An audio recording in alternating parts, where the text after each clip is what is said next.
Hello, my name is Millie Shen, and we are going to be doing a brief session on the changes that you should be seeing in the Common Sense screen that will be taking into consideration the new NCPDP standards for e-prescribing. If you'll notice, we're going to go straight into our Common Send screen, which can be accessed either from your treatment window by hitting send or by hitting the send button at the bottom of your progress note. Either one of these will be opening the new Common Send screen. You will notice there's going to be several new drop downs and fields. No need to panic. Several of these things will have auto-populated or defaulted information depending on your user setup. You'll notice supervising provider drop down. If this is not necessary, if you don't have a supervising provider, it's not mandatory. Patient pharmacy will default to the patient's primary pharmacy as long as that information has been entered. Additional fields drop downs will be your provider DEA, state controlled RX number, certificate to prescribe, also known as the CTP number. These three numbers, if required in your state, will be sent on outgoing prescriptions per the NCPDP standards. So at this point, if this has been entered into your provider numbers, then it will auto default. The only time it won't default is if you as a provider have practices in multiple states. So if you practice on a border such as like Oklahoma and Texas, and you have multiple DEA numbers, you would have to choose that from the drop down. But if you only have one, that number is going to default for you as well as be sent on your prescription. You'll also notice this new Send Nadian checkbox.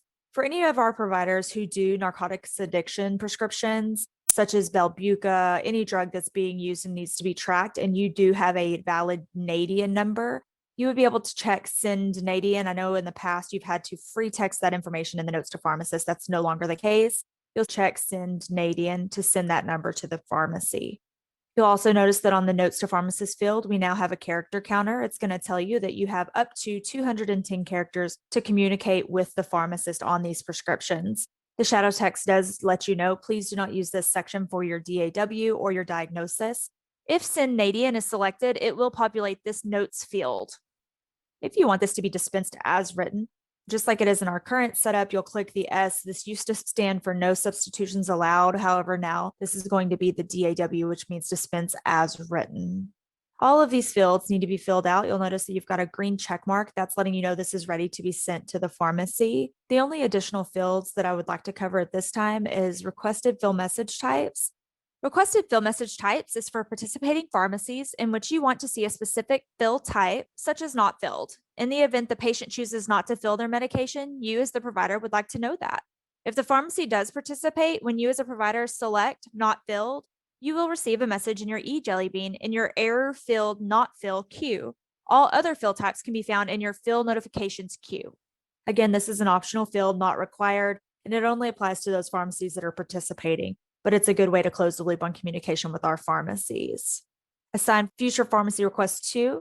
In the event that you're covering for another provider, you're seeing one of their routine patients, you're going to prescribe a maintenance drug such as Lasix in this instance, but you do not want to be responsible for future refills on this medication. You want those to go back to that PCP. You would just simply select that provider from this dropdown. That means that any future requests for refills will be sent to that provider.